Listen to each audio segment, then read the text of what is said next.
What? No, you can't see my mic, that?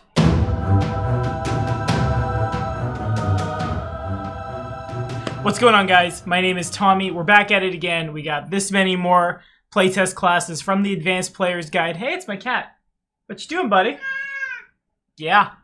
Achilles says, there will not be an episode of min-maxing for fun and profit this week because we got a lot of new stuff to talk about. Next up, I want to do the Swashbuckler. If you're liking what you're seeing, like, subscribe, and ding that bell because there's a lot of...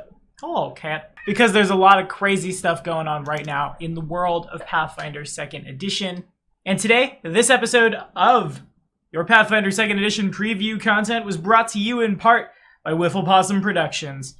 Bolix in Age of Ashes, if you've been keeping up, who maybe be a sorcerer, dual class swashbuckler. I think we're still on the fence, but in any case, thanks for your help, man. To be honest, I wish I would have delayed my art for Ronos just a little bit because I kind of really want to play a swashbuckler. If I die, the champion druid can be something else. But here we go. So in Pathfinder 1st Edition, the swashbuckler was one of my favorite classes to take a 1-level dip in. Touch down real quick, grab opportune parry and riposte, watch your swift action, make sure you have an immediate action, and put another layer of defense between yourself and something swinging at you. So many of my optimized dexterity-based martials in Pathfinder 1e would be Paladin or Anti-Paladin 2 for Chaw to saves, Scaled Fist 1 for Chaw to ACs, then Swashbuckler 1 for opportune parry and riposte, and then let the other 16 levels be what you will. That said, the Swashbuckler was never really a class I wanted to play 1 to 20.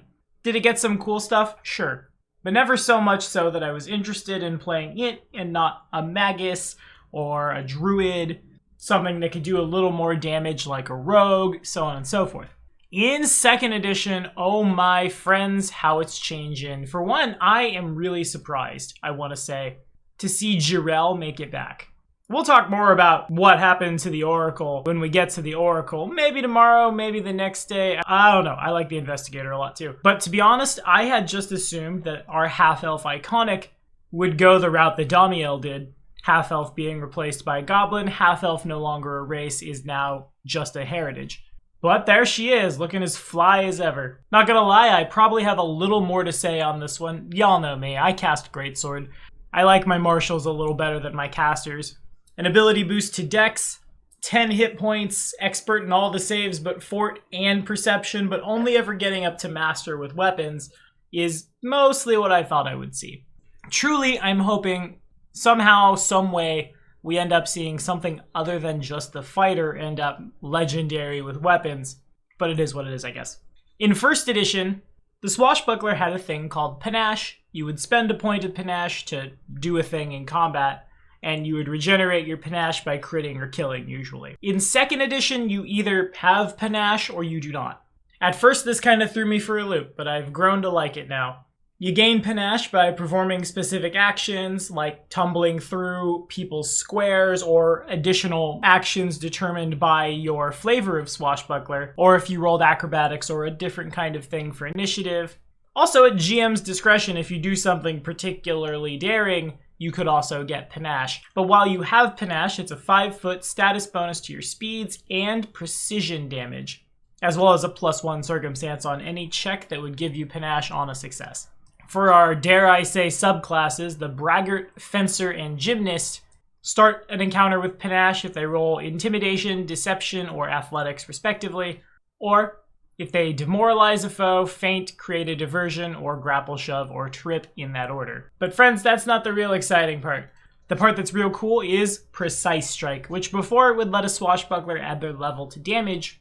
Now, when you have Panache and perform a strike with an agile or finessed melee weapon or an agile or finessed unarmed attack, you deal precision damage.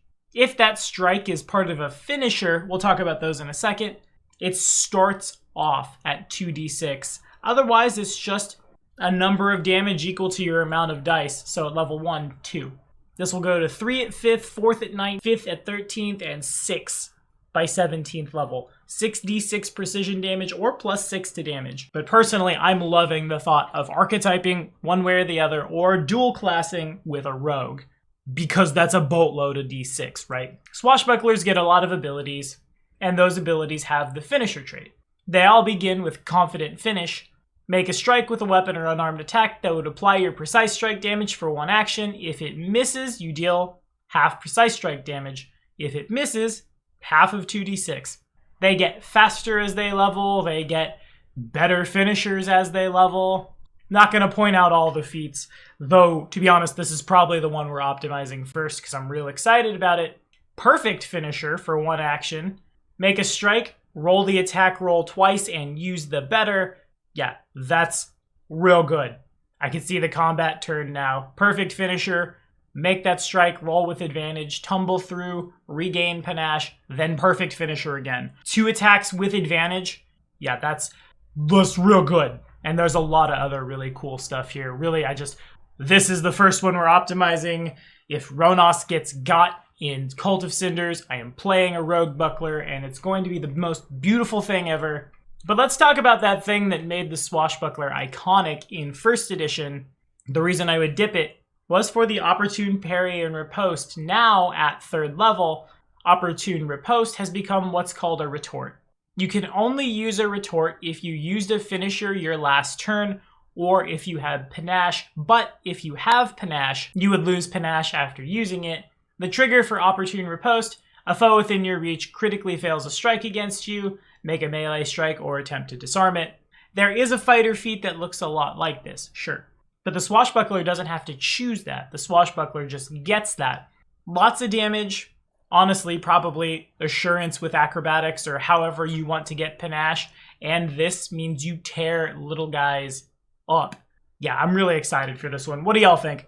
Are we swashbuckling? Does this look better than the 1E Swashbuckler? I'll leave it to you guys as to what comes down tomorrow. Do you want your Oracle or your Investigator? Put it in the comments. That's all the time we have for now, though. I'll see y'all next time.